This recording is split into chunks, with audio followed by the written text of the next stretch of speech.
With NFL rosters now cut, it's time to analyze if the San Francisco 49ers made the correct decisions, of course, at least from our perspective, on the defense specifically. We've already talked about the offense, so let's dive into what the 49ers did defensively and see if we agree. I know there's already been a lot of feedback on what the 49ers have done defensively, so let's dive in. So this particular graphic was pretty funny to see because obviously you've got Charvarius Ward, Ambry Thomas, Isaac Yadam, Darrell Luter Jr., and Renardo Green listed under the cornerbacks. And you're looking at that and you're like, where's Diamador Lenore? One of the biggest risers on this team over the last couple of years, really looking like he's going to have a phenomenal season. He's not listed at cornerbacks, but we'll get to that in a second. Obviously, from looking at this, I had no issues, obviously, with Charvarius Ward making the team. Shocking, I know. But Renardo Green, Darrell Luter Jr., and Isaac Yadam absolutely were on my list for guys to make it. The one that was interesting was seeing Ambry Thomas make the list because obviously he's got a broken forearm. So the thought was is that he would be placed on injured reserve with the shot to return. But I guess the San Francisco 49ers, in maneuvering those particular rules, it appears they want him on the roster now and then we'll potentially place him on IR with the potential to return once the roster settled. So that's something that I think a lot of fans were expecting. Ambry was done with the 49ers. I kind of was expecting Ambry to be done as well, but he has stuck around and the 49ers looks like they have plans for him in the future. Now, this was one that we went back and forth on in kind of the prediction shows leading up to the final roster. I actually had the 49ers keeping 5, so that really dictated a lot of the conversations. I had them keeping Demetrius Flanagan Fowles, D. Winters, Fred Warner, and Devondre Campbell. I actually had them keeping Jalen Graham, and they kept Tatum Bethune instead, which is a great vote of confidence for the 7th-round rookie out of Florida State. That's pretty cool, honestly. Like, I still like Jalen Graham. I really hope Graham comes back around to the practice squad. But again, it speaks really highly of Tatum Bethune that he was able to beat him out. They're very similar type linebackers, and they went with the younger prospect.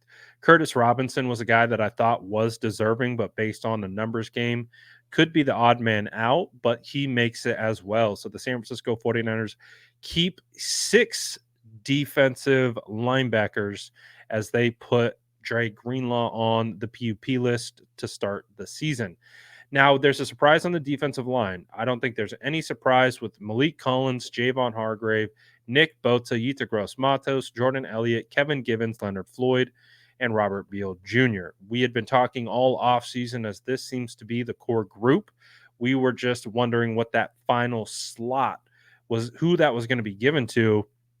And considering the injuries on the defensive line, it makes a ton of sense that the 49ers kept third-year defensive end Sam Okwuonu on the team. So he showed flashes for sure, and they opted to keep him on the roster over guys like Evan Anderson, the undrafted free agent who showed well, defensive tackles like T.Y. McGill, or other defensive ends like Alex Barrett and Jonathan Garvin. Now, we do know that Kalia Davis will be starting the year on IR with the potential to return this season. Kalia Davis was looking like a guy who was definitely going to be a lock to make the roster, but obviously the injury kind of changed those plans.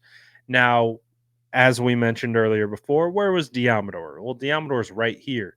He is listed as a DB. He's the only defensive player who's listed as a DB, which is kind of funny.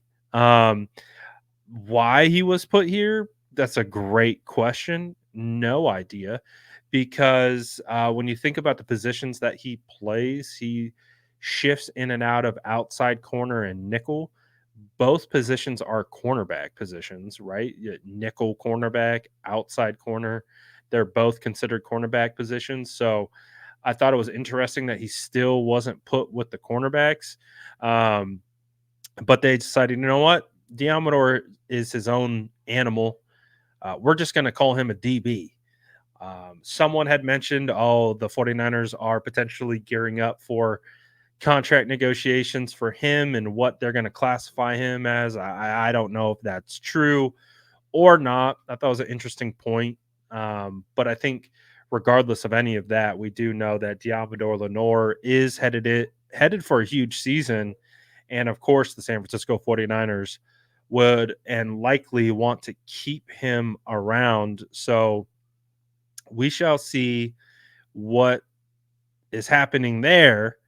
But again, just thought it was funny that Diamador was chilling by himself.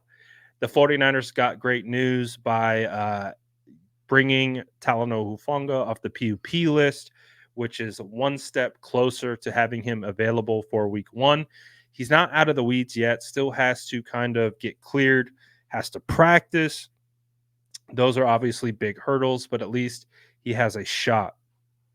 49ers opted to keep Jair Brown, George Odom, and rookie Malik Mustafa. So really, not a surprise there, honestly.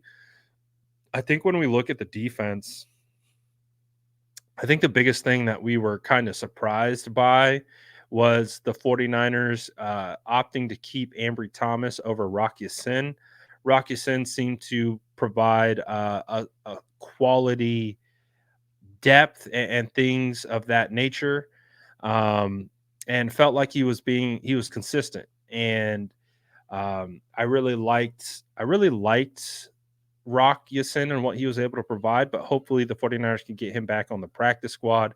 Maybe he's a player that gets signed back once Ambry maybe reverts to the practice squad, or reverts to a like an injured reserve list or a PUP list, something like that. Um, so maybe Rocky Sin comes back. We'll see.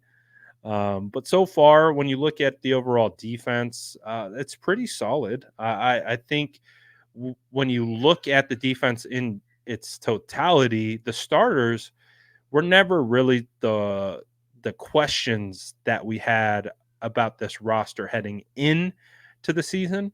It was more so the depth. We found out really quickly in training camp that this was a quality roster and that the real concerns really only came from depth. And obviously we saw that kind of rear its ugly head a little bit when Yetur Gross Matos goes down against the Raiders. You see Leonard Floyd go down against the Raiders, and again, it kind of puts that back into the forefront of your mind of like, yeah, okay, the depth here is a little concerning, but the overall strength of starters, quality defense. I think this defense is going to be much improved over what it was last year. I think the combination of Sorensen and Staley are really going to do wonders for this defense as well. So I'm expecting a big bounce back season for this defense. Again, biggest thing for them is just remaining healthy. That's it. And if they can remain healthy, the 49ers will be in a good spot. And I want to know what you guys think about this defense. Let me know in the comments below. And as always, make sure to like and subscribe for more updates.